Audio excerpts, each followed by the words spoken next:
Olá, boa noite. Começa agora o Jornal da Justiça desta quarta-feira, 23 de junho. O plenário do Supremo Tribunal Federal, por maioria, confirma a decisão da segunda turma de que ex-juiz Sérgio Moro foi parcial em condenação do ex-presidente Lula no processo do triplex no Guarujá. Este é um dos destaques da edição de hoje. Você vai ver também. Deputado Daniel Silveira recorre mais uma vez ao Supremo para evitar fiança por mau uso da tornozeleira eletrônica. Assessor especial da Presidência da República pede ao STF o direito de permanecer em silêncio durante depoimento à CPI da pandemia. E ainda, ministra Carmen Lúcia lamenta a morte de 500 mil brasileiros vítimas da Covid-19. Todos os brasileiros que tenham sensibilidade e alma morreram um pouco neste período por conta desta terrível doença.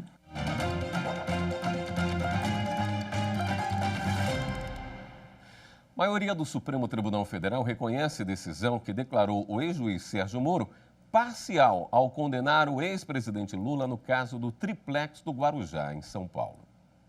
O que estava em julgamento era um recurso da defesa do ex-presidente Luiz Inácio Lula da Silva contra a decisão do ministro Edson Fachin, que declarou a incompetência do juízo da 13ª Vara Federal de Curitiba para julgar o ex-presidente no ponto em que determinou o arquivamento de outras ações e habeas corpus sobre o tema, inclusive o habeas em que a defesa de Lula alegava a suspeição do ex-juiz Sérgio Moro. Após a decisão de Fachin, a segunda turma julgou esse habeas corpus e declarou a suspeição de Moro. O caso começou a ser analisado pelo plenário no dia 22 de abril. O ministro Fachin manteve o mesmo entendimento. O ministro Gilmar Mendes abriu divergência, destacando que a segunda turma já havia iniciado o julgamento antes da decisão de Fachin sobre a parcialidade de Sérgio Moro nos casos envolvendo o ex-presidente. 7 ministros votaram pela manutenção da declaração de suspeição do ex-juiz Sérgio Moro pela segunda turma. Em sentido contrário, votaram os ministros Edson Fachin e Luiz Roberto Barroso. O julgamento foi retomado nesta quarta-feira com o voto vista do ministro Marco Aurélio. Dizer-se que a suspeição está revelada em gravações espúrias é admitir que ato ilícito produza efeitos, valendo notar que a autenticidade das gravações não foi elucidada. De qualquer forma, estaria a envolver diálogos normais, considerados os artífices do judiciário, o Estado acusador e o Estado julgador. Marco Aurélio acompanhou o entendimento do relator ministro Edson Fachin e votou contra a suspeição do ex-juiz Sérgio Moro. Quanto à suspeição do juiz Sérgio Moro, certamente não ganha o Brasil, mas aqueles de quem se ouviu em passado próximo que incumbia esvaziar a Operação Lava Jato, o que parecia sonho de adeptos da corrupção desenfreada, acabou por realizar-se, concluindo desprovejo o recurso para restabelecer, inclusive, o arquivamento do habeas 164493 e, com isso, afastar do cenário jurídico a declaração tardia, ao extremo e descabida de suspeição do juiz Sérgio Moro. Para o ministro Luiz Fux, não houve prejuízo para a defesa do ex-presidente Lula com a declaração da incompetência da Vara de Curitiba. Será que os colaboradores se autoincriminaram sob efeito de psicotrópicos? Eles inventaram toda aquela história? Não. Eles deram o caminho das pedras e as pedras foram encontradas. Então, na verdade, e ainda, mais uma vez, fazendo coro com o eminente ministro decano Marco Aurélio, eu também entendo que houve uma nulificação de um processo que levou 7 anos para que fosse construída toda uma arquitetura legítima, porque o Estado tem o direito fundamental de impor a sua ordem penal. Por maioria, o plenário decidiu pela manutenção da declaração de suspeição do ex-juiz Sérgio Moro. Agora, todos os atos processuais anulados, os processos envolvendo o ex-presidente Lula, devem ser enviados para a Justiça Federal do DF para novo julgamento. E durante a sessão plenária, a ministra Carmen Lúcia foi homenageada. Ela acaba de completar 15 anos no Supremo. A mulher predestinada a romper preconceitos e a quebrar paradigmas, que a todos encanta, com sua esmerada cultura, sua sensibilidade, senso de justiça, notável saber jurídico, integridade e postura éticas, respeito às instituições e amor à liberdade, à igualdade e à democracia. Tudo que a Vossa Excelência precisa e faz como juíza é cobrada em todas as suas virtudes, mais que nos homens. É exigida em todas as suas excelências e Vossa Excelência é exímia em todas as suas competências. São 15 anos de mais que perfeito, o que é uma carga mais forte para as mulheres e exige um registro mais carinhoso do Ministério Público, que trabalha numa perspectiva constitucional de igualdade material entre todos. Ao agradecer a homenagem, a ministra Carmen Lúcia lembrou a morte de mais de 500 mil brasileiros por Covid-19. Eu agradeço verdadeiramente de coração pelas palavras. Nós temos vivido dias especialmente tristes nesta nossa república. Afirmam que morreram 500 mil cidadãos, 500 mil pessoas.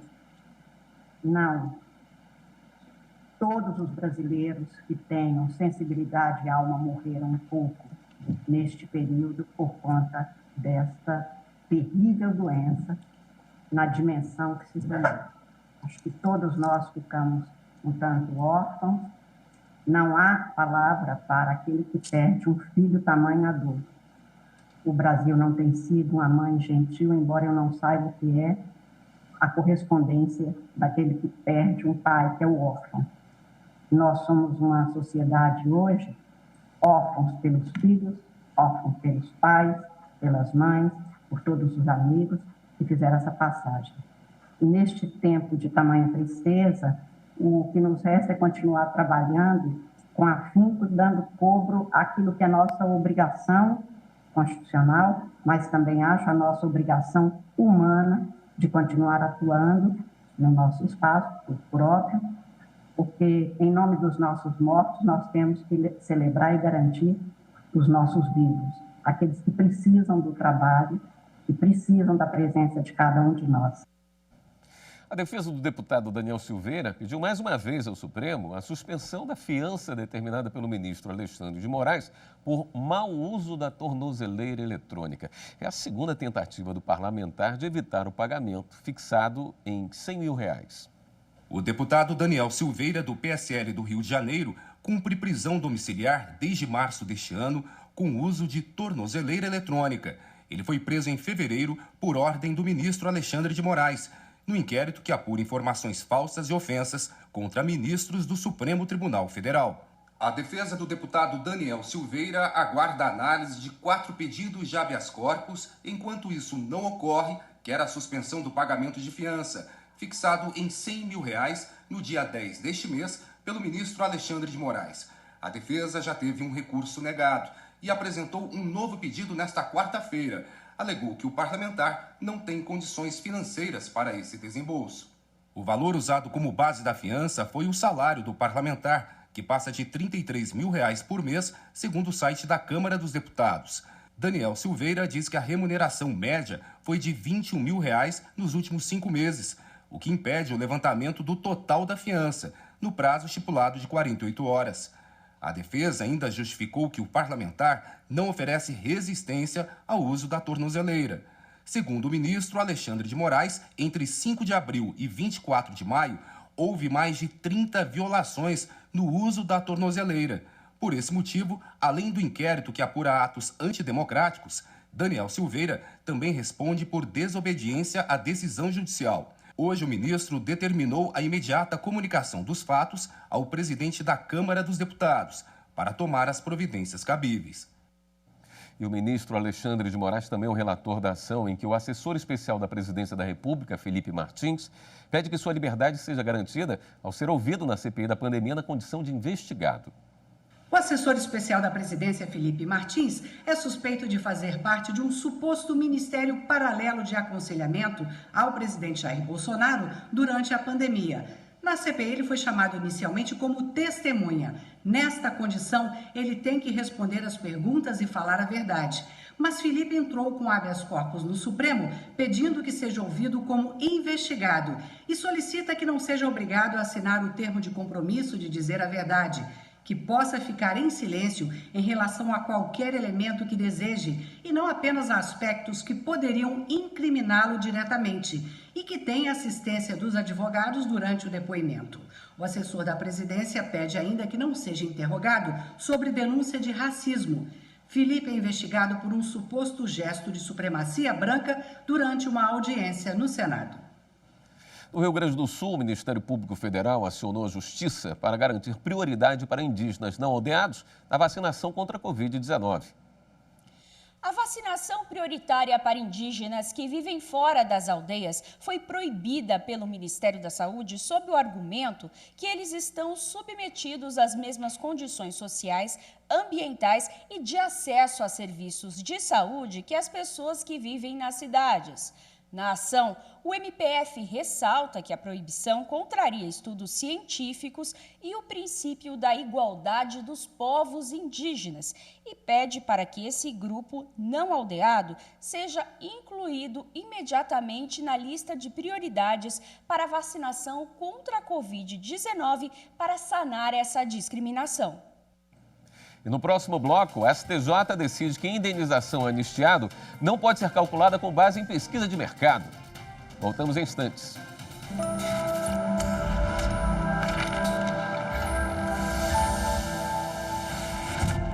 A Constituição Federal de 1988 é absolutamente fundamental para o fortalecimento do direito do trabalho no Brasil.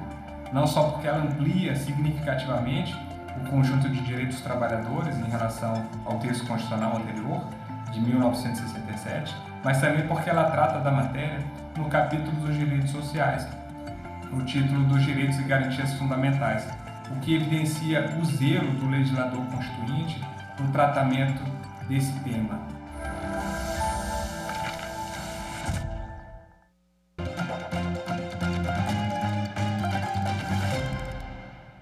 Empresa que exerce atividade potencialmente poluidora e utiliza recursos naturais sujeitos à fiscalização do IBAMA é obrigada a pagar taxa ambiental. A decisão é do Tribunal Regional Federal da Primeira Região.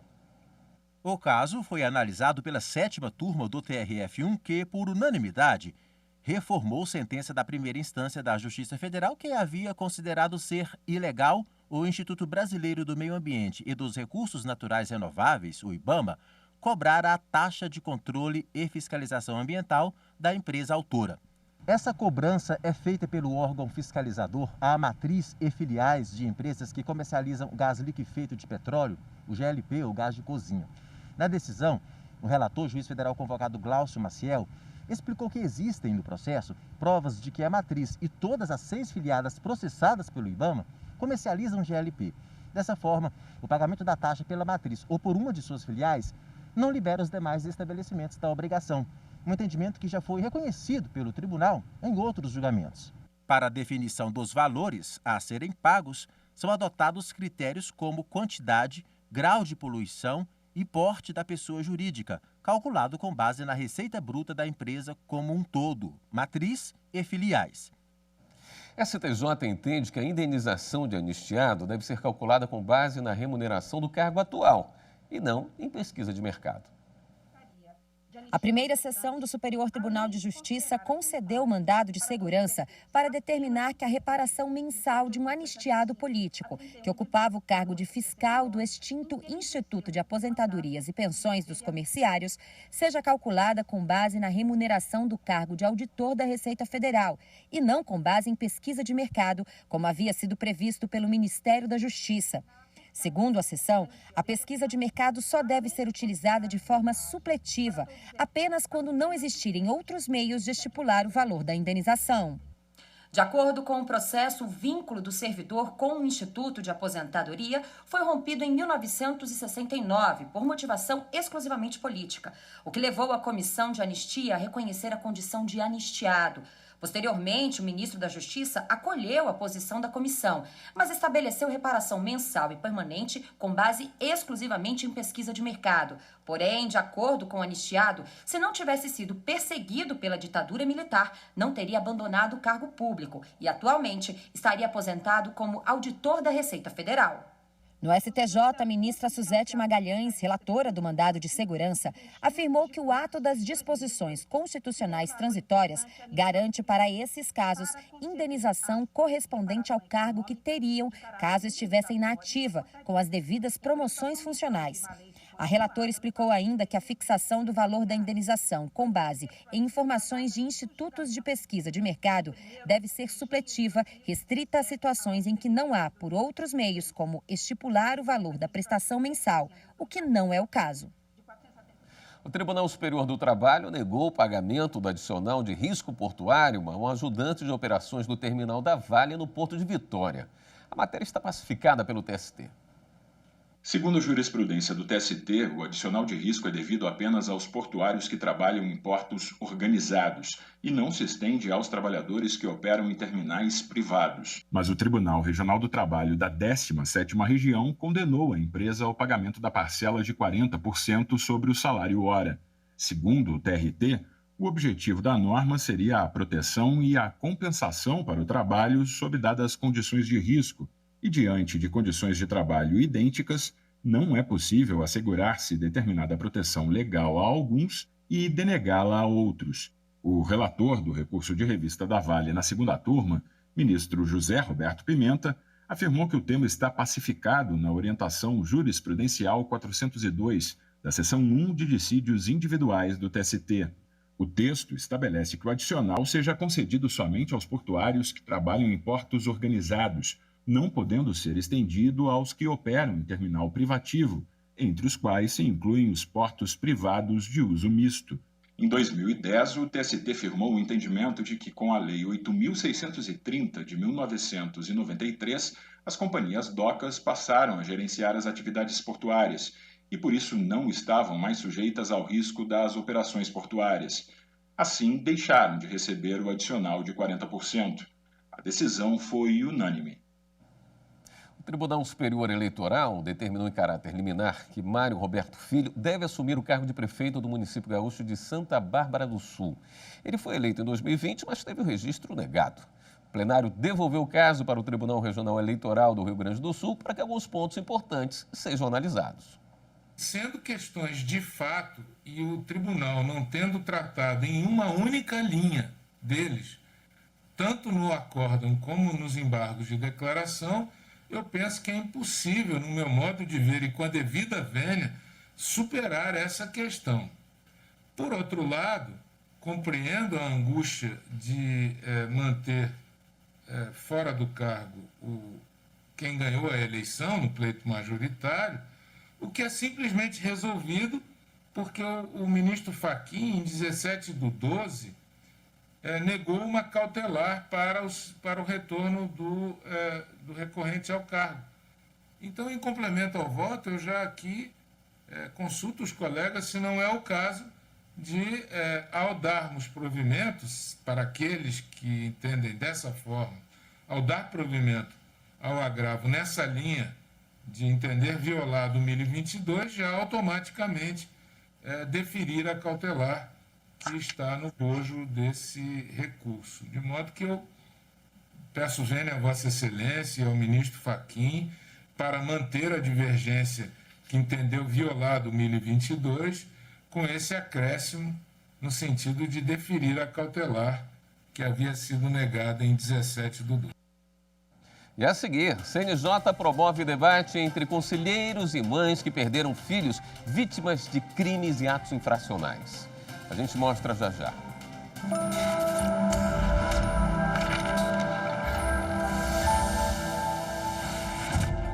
A atual Constituição da República Federativa do Brasil foi aprovada pela Assembleia Nacional Constituinte em 22 de setembro de 1988 e promulgada em 5 de outubro daquele mesmo ano.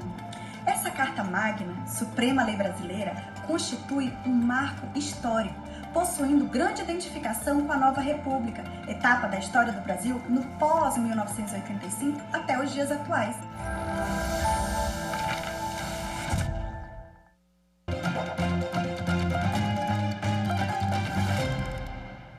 O Conselho Nacional de Justiça realizou hoje, pelo canal do YouTube, o evento Mães em Luta por Justiça. Participaram do debate conselheiros, autoridades e mães que perderam filhos vítimas de crimes e atos infracionais. A reunião começou com o pronunciamento da conselheira e presidente da Comissão Permanente do CNJ de Prevenção às Vítimas de Violência, Testemunhas e Vulneráveis, Tânia Regina Silva Rexigel, que trouxe para o debate a importância de entender que as mães também são vítimas e necessitam de uma rede de apoio. Quando um ente familiar é vítima de qualquer violência, há por consequência a vitimação também de toda a estrutura familiar, que sofre de forma direta os efeitos do dano já experimentado pela vítima do crime. A juíza do Tribunal de Justiça do Estado do Rio de Janeiro, Adriana Ramos de Mello, apresentou uma pesquisa feita em 2019 que será entregue ao CNJ.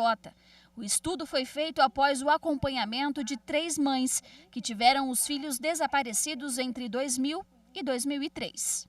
Entramos nesses processos e fizemos um acompanhamento. Então, essa pesquisa ela foi feita, eu diria, a várias mãos, incluindo o sofrimento dessas mães e os relatos delas do descaso, né, do preconceito, da discriminação, da falta de devida diligência do Estado brasileiro em relação à investigação, ao processo e julgamento desses casos em relação a essas 3 meninas. Os participantes ressaltaram de maneira unânime a importância da Resolução 253 de 2018 do CNJ, que define a política de apoio a essas mães de desaparecidos vítimas de crimes e atos infracionais. A criação de centros especializados e canais de atendimento ajudam a diminuir o sofrimento das famílias. Larissa, minha sobrinha, filha que eu criei desde bebê, foi tirada de dentro da minha casa. Nesse dia, o meu chão sumiu, desapareceu, porque a partir desse dia eu conheci todo tipo de desigualdade, de negligência, de maldade, com que os poderes, com quem tem o poder da caneta, pode nos excluir. O secretário-geral do CNJ trouxe para o debate dados alarmantes sobre a situação de desaparecidos no Brasil. A cada ano cresce o número de pessoas desaparecidas no Brasil. De 2007 a 2018, as estatísticas apontavam uma estimativa de que 858 mil pessoas, quase 1 milhão de pessoas, foram dadas como desaparecidas. Nesse período de mais de uma década, a média é de 71 mil registros de pessoas desaparecidas por ano. Para o presidente do CNJ, ministro Humberto Martins, a pandemia agravou a situação de quem convive com a ausência de um filho e que merece o acesso à justiça e a um tratamento diferenciado. O evento de hoje pretende, sim, dar voz a essas mulheres que aparentemente estão desprotegidas, mas temos segurança que estão protegidas pela Comissão e pelo Poder Judiciário brasileiro no combate a esse tipo de violência e a essas discriminações, a essas majestosas e grandiosas mulheres. O Jornal da Justiça fica por aqui. Uma boa noite para você. Até amanhã.